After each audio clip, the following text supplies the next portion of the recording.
Welcome to the Personality Couch podcast, where we discuss all things personality. I'm your host, Doc Bach, here with my co-host, Doc Fish. We are both licensed clinical psychologists in private practice, and today we're starting our series on Obsessive Compulsive Personality Disorder. OCPD is one of the most common personality disorders, even though they don't often come to treatment. They are characterized by their robotic, rigid, perfectionistic, and even stingy energy. So join us as we dive into the brief history of this disorder and the 8 characteristics in the DSM.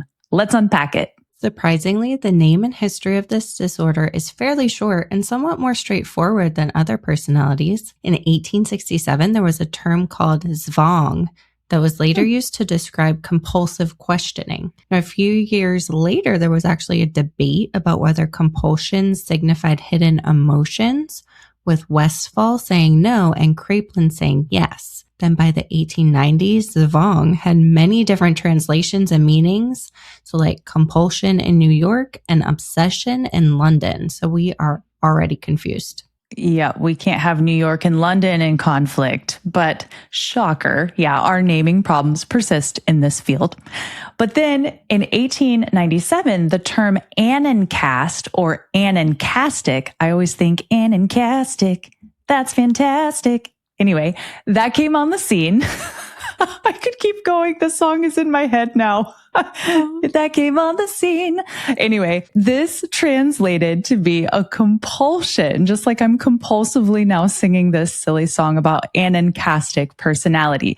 So this personality is found in the ICD, actually. It was briefly mentioned in the DSM, but not as a diagnosis, and it never gained traction in the US, actually. So this type is a very perfectionistic and moral personality. It is indeed the obsessive compulsive personality that we know today. So then in 1904, Pierre Janet described a psychasthenia state, which is a need to do things perfectly to a point that it actually interferes with completing the task. So it also leads to indecisiveness, a strong focus on order, and restricted emotional expression. Then in the early 1900s, there were 2 lines of history involving OCPD. So the psychoanalytic line started with Freud's anal character in 1908, in which impulses in childhood led to orderliness, stubbornness, and stinginess with money. So what we used to call being anal about something now translates to being OCD about something colloquially. In our culture, this means fixation or orderliness with certain things. Yes, but Freud also differentiated compulsive neurotic symptoms from the anal character. So the symptoms are breakdowns in effort to repress unwanted or threatening urges and thoughts, whereas the character is successful in repressing this and then also uses defense mechanisms that lead to conflicting behaviors. Okay, so was this an early distinction between what we now call OCD and then OCPD?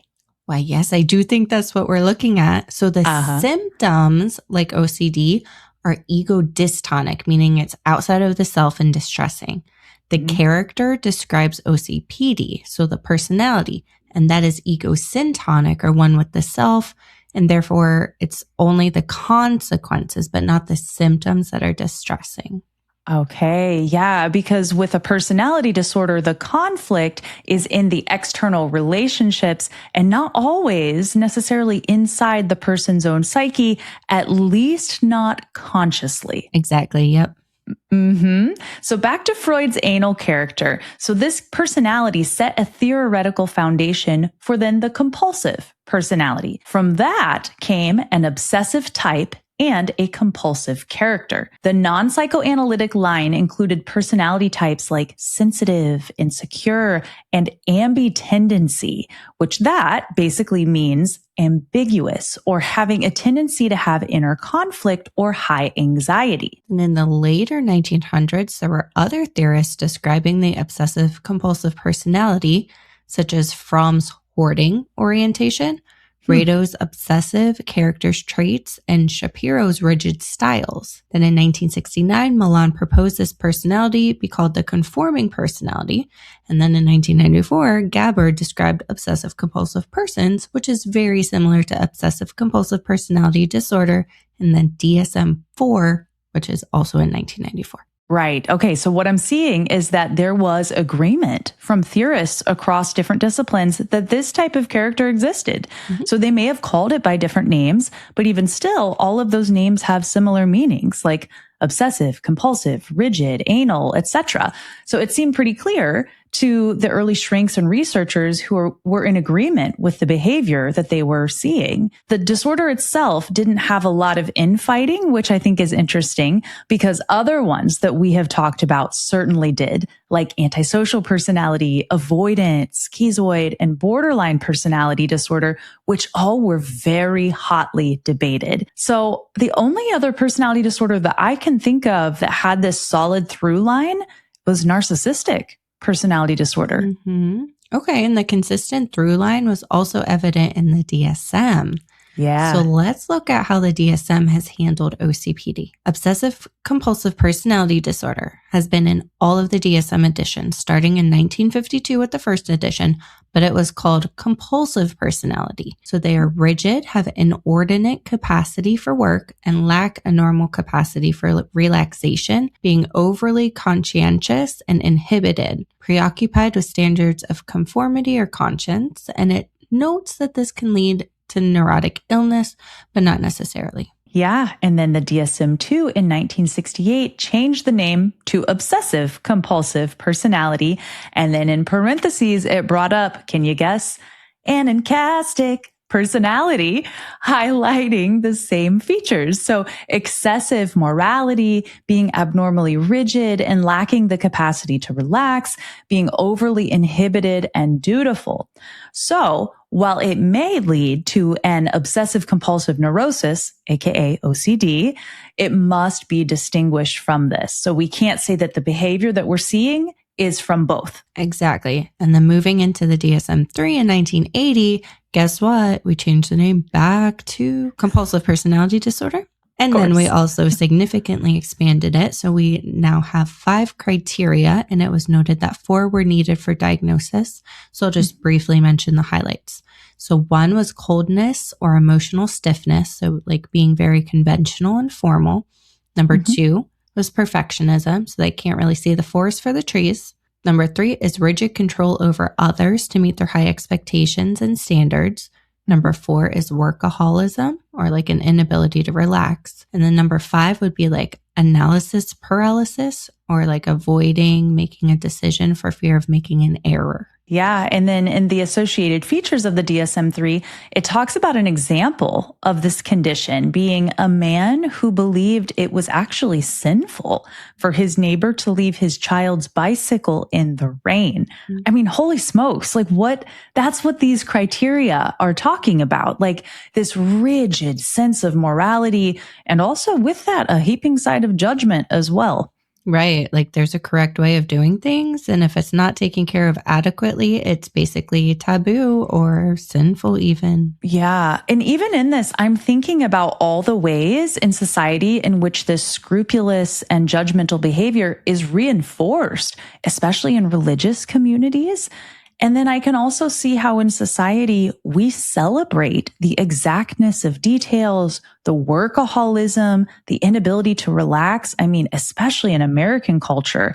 So there are cultural layers here in this personality, which makes me wonder why it is more commonly seen than other types. Yeah, definitely cultural stuff going on. And speaking of, in the DSM III revised revision, in 1987, they once again, guess what? They changed the name back to Obsessive Compulsive Personality Disorder. So they kept the original 5 criteria, and then they added 4 more, noting 5 out of 9 criteria were needed for diagnosis. So it's a pervasive pattern of perfectionism and inflexibility. They also added a lack of generosity, hoarding, moral or ethical inflexibility, and a preoccupation with detail and order such that the major point of the activity is lost. Now, it is notable that research on OCPD was still limited at this point. This is so interesting to me because it seems like we have just been compulsively changing the name back and forth. And it makes me think that, sometimes in the naming of these disorders, it parallels the disorder, which makes me wonder if it's our own countertransference as professionals coming up in that naming process, like maybe our own compulsivity showing up.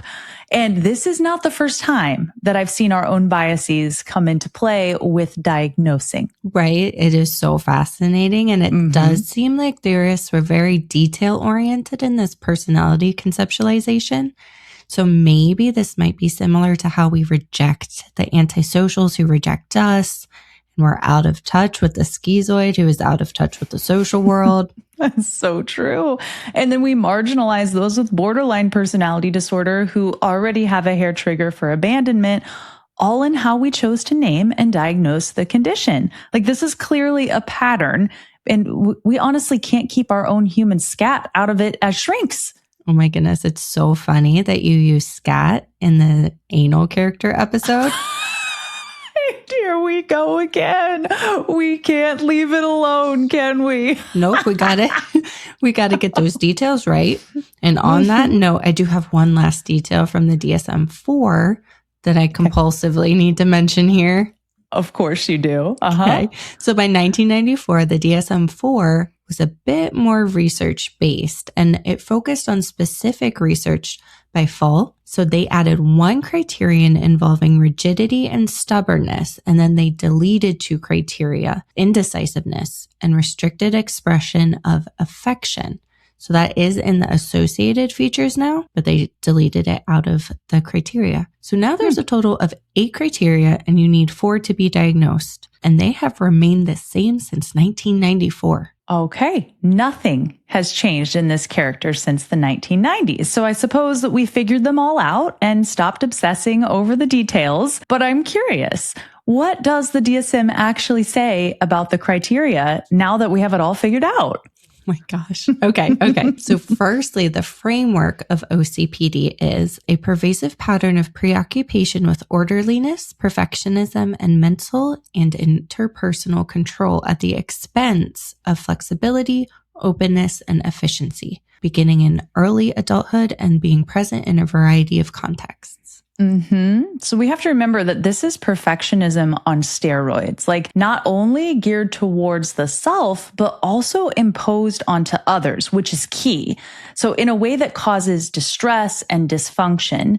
So like all personality disorders, this doesn't just show up in middle age. It doesn't just show up when you're a college student, but it's present at least by adulthood and in multiple contexts. So not just one setting like work, but it is a common thread throughout multiple areas of life. Exactly. And then there has to be at least four out of the following 8 criteria. Criterion 1 is preoccupation with details, rules, lists, order, organization, or schedules to the extent that the major point of the activity is lost. Now, this is done in an attempt to maintain a sense of control. So they repeatedly check for mistakes. They're excessively careful. They pay extreme attention to trivial details and spend way too much time on a task. Their focus is like fully on their own anxiety about making an error or their own way a task maybe should be completed, dismissing any inconvenience or annoyance from others as a result of their delay.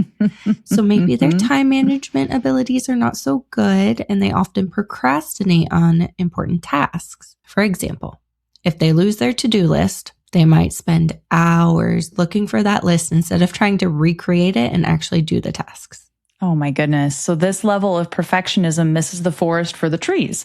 And I think, to be clear, we're not talking about being conscientious, making checklists and spreadsheets, which I know you and I both love, Doc Fish, but this is a debilitating perfectionism. OCPD individuals end up chasing their own tail out of their own standards and rules. And also it's without regard for the imposition it causes to others or the greater picture of the task. But this does make me wonder, though. So these types are clearly responding out of anxiety. Is their anxiety actually conscious? Or are they aware of it at all as a driver of their behaviors, or is it buried? Ooh, I want to say no overall, but I'm sure there's exceptions.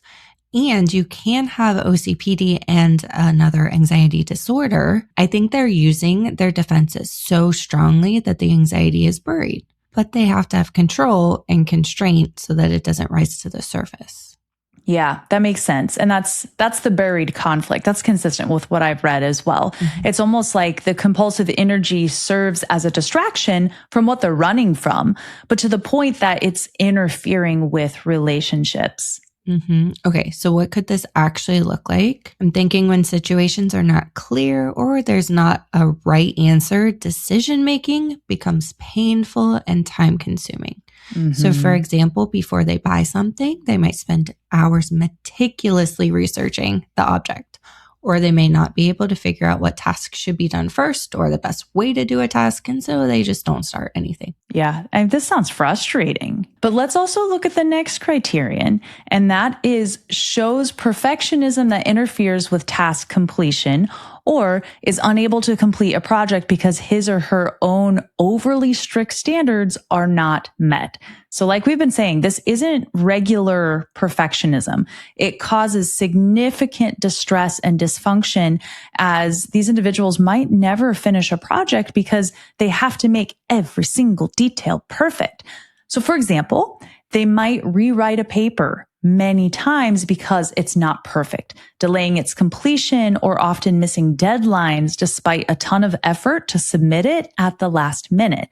They might stay up all night working on it or skip meals, and any other responsibility or task that isn't the paper, like dishes or trash, falls by the wayside during this process. And remember, this perfectionism is self-imposed. It's not other-imposed. And also, this is not just every college student during finals week who's cramming for their exam and doing their final papers. This is pervasive. This is a style, the way in which they approach every project or just about every task. Like most tasks are completed in this way, and it's debilitating. Exactly. This is across settings and it is a pattern. Mm-hmm. Now, interestingly, these types can become upset and angry when they can't control their environment, but it's not usually directly expressed. So, for example, they might actually get really mad if their server at a restaurant isn't good, but they're not going to complain to the management. Instead, they might become super preoccupied with the amount of money they give as a tip. However, there are times when they express righteous anger, but it's usually due to like a minor thing. Well, minor according to others. It's actually major for them, obviously. Absolutely. Yeah, there's like a passive aggressiveness under that too. Like they don't like their service, but I'm not going to let them know. I'm just going to agonize over the tip and not part with my money. Yes, that's a good point. I like that. So then we have the third criterion, excessively devoted to work and productivity to the exclusion of leisure activities and friendships, not accounted for by obvious economic necessity. Oh, sure. Yeah. A huge caveat here is being super focused on work because you're trying to financially survive. That's not going to fit here. Like this is referring to self-imposed sacrifice and deadlines to work instead of play. So they might feel like there's no time to take off for a pleasurable activity, outing, or just relaxation, likely postponing things until it never actually happens. So when they do take leisure time, they do it with reluctance and discomfort unless they bring a work task with them, because then they're not wasting time. So household chores may be a huge focus, like repetitive and excessive cleaning. And in that way, it can look like OCD, but the origins are different. Yes. And if they actually hang out with friends, it's likely a formal, organized, planned activity like a sport maybe. Recreation and hobbies are to be executed with perfect performance, taking them seriously and methodically and requiring detailed organization and high effort. Their work-focused nature can be imposed on others, often children. So child play becomes a task to be done correctly. Like you must put the puzzle together like this, or you have to ride the bike in a line, not a circle. Or you can only use the toy keys for the toy car. It's not a play knife to cut the play fruit. Oh, geez. So often there are harsh lessons for their children involved in playing games or sports. Yeah, so the rigid control that they would even interfere with a child's play because it's not in line with their impossible standards. So there's a lot of wasted time and energy in these types for sure. Definitely. So their perfectionism, control, and constraint results in difficulty understanding and expressing emotions because they're so focused on intellect and logic. Affection might be stilted or super controlled, and it's actually hard for them to show tenderness or even give compliments. They suppress themselves until they know whatever that they do or whatever they say will be perfect. And then they can feel very uncomfortable with and intolerant of others who express emotion freely. Wow. Yeah, so there's a formality and seriousness to their relationships, and they can come off as stiff. And even in pleasurable situations, like greeting their partner at like the airport or whatever, like they might not actually show it. Oh, wow. Yes. Yes. I've read this about these types that there's like there's a robotic, like, this is the social script and this is what I have to follow. It's very mechanical and sometimes mannequin-like. Like it's rigid, their emotionality, and it's almost shrouded in this like plastic perfection, giving you like a rigid greeting or smile, or this is how you operate as a human being. And some theorists actually call them robotic, like I said, and everything is scripted and deeply, deeply controlled. Which then brings me to Criterion 4, over-conscientiousness, scrupulosity, and being inflexible about matters of morality, ethics, or values. So this is not accounted for by cultural or religious identification. So what does this mean? Those with OCPD are excessive in their inflexibility, but it doesn't count if they are non-pathological cultural or religious matters that they are kind of playing into, or if their culture or religious group kind of engages in these behaviors or these rituals. We're not talking about the same types of things. But an individual with OCPD will hold themselves to very high rigid morals and performances, again, outside what's kind of culturally or religiously important or appropriate. So they are ridiculously self-critical of their own errors or super judgmental of others' ethical or moral mistakes. And there is a legalistic, literal compliance and conforming to the rules with zero flexibility. Like there's no bending the rules, like under no circumstances. And then with that, they defer to rules and authority very rigidly. Okay, so let's give an example. So essentially, no matter what the extenuating circumstances are, they might not give $1 to a friend that they have who that friend might need just one more dollar for a bus fare. But they're not going to do it because it would be harmful for their friend's character development or because, quote, neither a borrower nor a lender be. Oh, yes. Like there's very rigid adherence to proverbs or scriptural references, even. Like anything is scaffolding to hold on to with their rigidity. Yeah. Okay. And then we have the 5th criterion, which is unable to discard worn out objects or worthless objects, even when they have no sentimental value. Now, there is often some insight into this dynamic as they can usually admit to at least being a pack rat, but basically they hoard things just in case because, you might need it later. And throwing it out would be wasteful. The hoarding may also include knowledge, like keeping learning material or just unfinished projects, because obviously they'll get to it someday. But the procrastination and the slow, meticulous working style will get in the way of this. Of course. Now, if someone tries to clean out their clutter, they will become upset. The people they live with, though, very well might complain about the clutter and the space taken up by piles of broken things or old parts or reading materials, etc. Yeah, this is interesting because this is also something that potentially could overlap with or look like hoarding disorder, but it's part of the character, similar to OCD symptoms.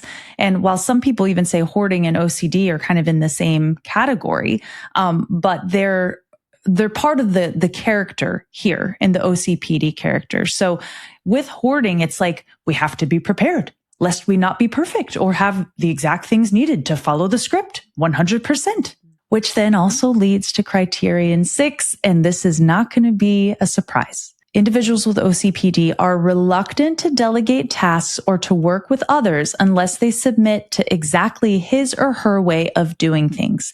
So they really struggle with letting other people have autonomy, either by delegation or working with others in groups, because they have their own way of doing the thing and it is the right way. The only right way. Like literally, there's only one way to do the thing, the task, the dishwasher, the project at work, the lawn, the groceries, the dishes, like one way, and it's their way, which then leads to micromanaging, giving super specific details about how to do a task because others have to do the things exactly their way, even if it's unreasonable. But with that, they don't really understand and then become annoyed if others have a different way of doing the task or push back at all. And they can be quite stubborn in this, even rejecting help when they're behind schedule because they believe that no one else can do the task correctly.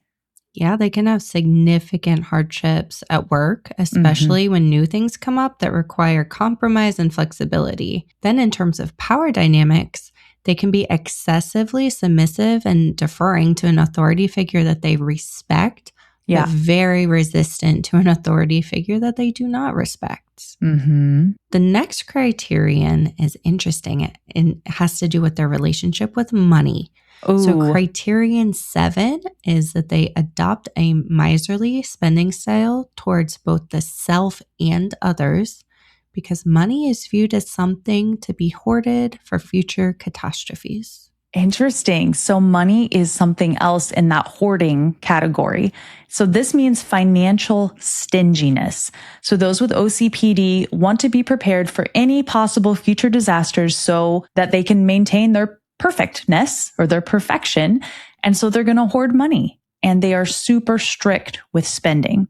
So they often live far below their means, and they might find it hard to spend money on anyone, themselves included, which again probably goes hand in hand with the hoarding that we talked about previously. So it's like hoard all the things lest you buy new and spend money. Definitely. Now we have the last criterion. They show rigidity and stubbornness. I feel like this has been captured throughout the other criteria, but it's reiterated here. So they have difficulty perspective taking because they are so focused on that one right thing, that one right way of doing things. Yeah. And then they're preoccupied with details that they can't handle or consider changes to their plans or their routines or their own manner of doing things.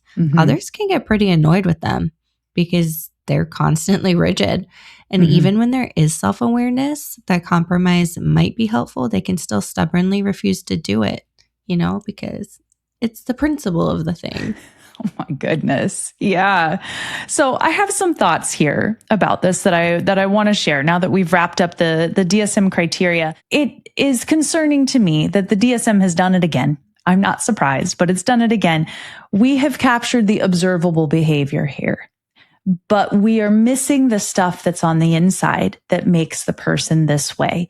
So what causes someone to have such a death grip on life and perfection that you're going around life as if it's a train track and everything is robotic and I can't stop? Like, what's going on the inside? And I know we're going to get to that in this series, that kind of inner conflict, the suppression of drives and desires, like putting a lid on it. But like, why? What is driving that engine? I want to know that. And the DSM is not helping me here. Right. And we can see the observable behaviors, but that's not the whole person. Never. And the same behavior can have different underlying motives and drives.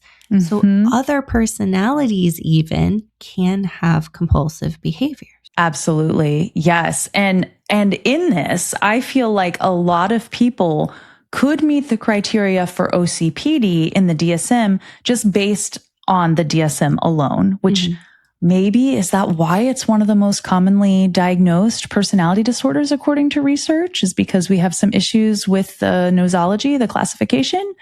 I don't know. It's a hypothesis. But my question is, would they meet the criteria if we looked at the core? What's behind all that compulsive energy that often in our society we reinforce? We reinforce the perfectionism and the workaholism, but at the core, what is driving the personality bus? Right. That's a great question.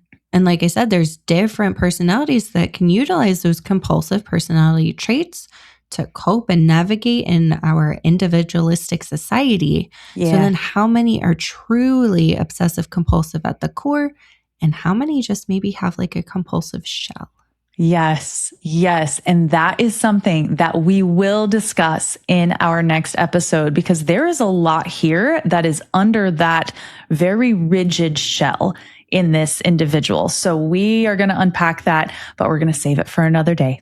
But for today, we did unpack the OCPD criteria according to the DSM and its brief history. So we do hope you'll tune in for the rest of the series, and don't forget to like, subscribe. It does really help out our channel. And lastly, if you're a personality nerd like us, we've also got blogs, visuals, and references that coincide with each episode at www.personalitycouch.com. Be well, be kind.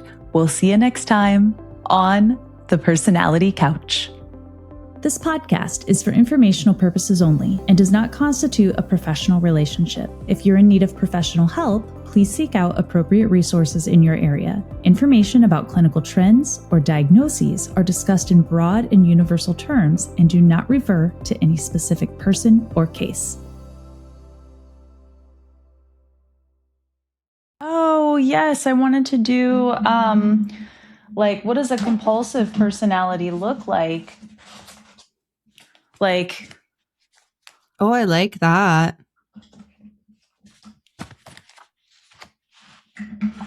That's hilarious. Does that does that convey what it needs to? I think so. I think the other way was even more. What did I do before? Like that. It was just like you can just see all of it, and it's like. Does that convey that you're neurotic? Because I have more. I have more neurosis.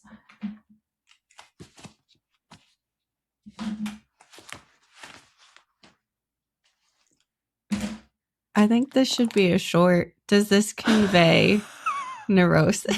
Does this convey neurosis? You can see a little bit of mine in me trying to create this thumbnail. All right. Is that neurotic enough? Put Freud on top. I love it. Right there. That, yep. Just don't eat his head. Okay.